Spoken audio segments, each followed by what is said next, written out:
what are the things that you do to pull yourself out of a funk, or how would you advise people to better deal with depression and anxiety or low mood? I really think an ounce of prevention is worth a pound of cure with this. So I try to prophylactically have routines in place that seem to decrease the likelihood, including cold exposure, which for a long time was prescribed for melancholy, right? This is not new. But like medieval times? Like 100, 200 years ago. Like it was a prescription, cold baths for melancholy, AKA depression. So this is what is old is now new again. But certainly cold exposure, I would say without a doubt, having a consistent exercise routine, and something is better than nothing. Like the 0 to 1 difference between no movement and some movement is black and white. So even if it is just going for a 20-minute walk twice a day, if you have a very packed day, schedule your calls around your walks. Social time with friends, which is where I disagree with some of the very strong denouncements of, say, alcohol, in the sense that like even one drink is terrible for you. That may be true from a strictly biochemical perspective, and I'm not advising you go out and get shit-faced 5 nights a week. But for instance, if one night a week I pre-schedule a group dinner on a Friday and I'm going to cook with friends, and that means we drink wine while we're cooking, if that alcohol acts as a social lubricant and helps me connect with my friends, I think there's something to it, right? There are social effects, not just biochemical effects. I don't drink very much, but the group interactions and scheduling those in advance. So on a yearly basis, I will block out. This is very important for me. And again, not obsessing on the daily routine, but thinking about the weekly, which we've discussed, thinking about the annual. So I block out multiple weeks every year to take trips with family and friends. And I have 2 that I'm organizing right now. These are week-long trips. There will be, let's call it 6 to 10 people in each group. Some will be slightly smaller for wilderness adventures. And those are blocked out for the year in advance. And this is really critical for a few reasons. It's not just about the experience. You have all of the group threads and excitement and training and prep and fantasizing and, stupid dick meme jokes that guys swap or whatever in the WhatsApp groups that lead up to the trip. Then you have the trip, and then you have all the memories and the shared experiences and the misadventures and the mishaps. That you get so much juice out of these things, and those act for me as psychological safety nets. You always have something to look forward to. If you have 3 or 4 of these a year.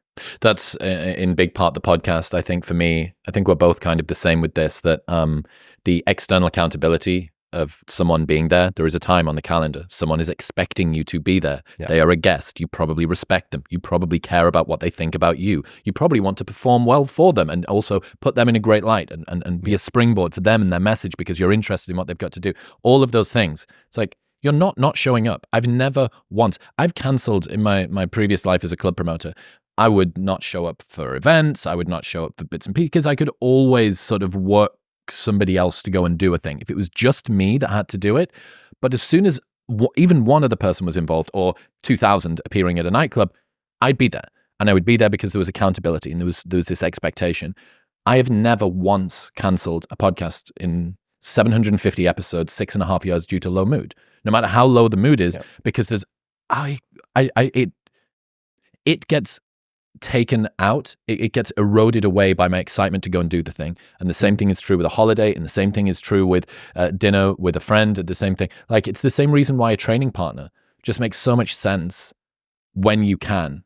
Like, every Saturday, for instance, in Austin, I do the same session with progressive overload, the same exercises with the same guy. We've done this for 2 years. It's one of my favorite days of the week. Saturday morning, I'm full of caffeine. It's shoulders, biceps, and triceps, starting with calves.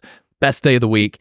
And I love it. And every single Saturday, no matter how shit the week's gone, no matter how bad I'm feeling, if we're available and we're both in the city, we both go and do it. So let me build on that and say another piece of managing or mitigating or preventing low mood for me is having some identity diversification, which means you're not just doing one thing. If you have your podcast, your startup, your job as the sole barometer of your self-worth, there's so many factors outside of your control, or your investment portfolio, whatever it might be. If you are solely fixated on one thing, you're too vulnerable to black swan events or simply ups and downs due to variables that are outside of your control. So in contrast, if you have your Saturday workout, or you have your deadlift, you have rock climbing, you have archery, you have whatever it might be, in addition to your primary work, in addition to drawing, in addition to your relationship that you're trying to cultivate and deepen. If any one of those things is down, just like in a stock portfolio, correct. If they are somewhat uncorrelated, you can still have a good week. If you have a terrible week, but then you hit a PR in your Saturday workout, we did it, baby. We did it. Yeah. Pass. Yeah. You're hedging your identity. You're hedging your sort of existential investment. Yeah, exactly. And that is very, very, very important to me, that I have multiple tracks running at the same time. So that if one hits a roadblock, that it's not just an existential spiral. Do you have a like break glass in case of impending low mood protocol? Something you just start to see the early warning signs. Is there okay, I need to pull the pin with these things? Yeah, I would say one, I'll give some that are perhaps more easily within reach of most people and easier to recommend. Honestly, group dinners, 3 to 4 friends, group dinners, long group dinners, no alcohol. If I see low mood coming, then no alcohol. Because of the next day? Yeah, you're borrowing happiness from tomorrow. And there isn't much. Once there isn't going to be much tomorrow. Someone put it to me. And if you compromise your sleep, for me, generally low mood, if we want to call it depression, it's not a first cause. For me, I would say it's typically some type of anxious rumination, worrying about something. I compromise my sleep because I have onset insomnia. Then I consume too much caffeine, which further compromises my sleep. And then after 3 or 4 days, that's when the low mood / depressive symptoms show up. Yeah.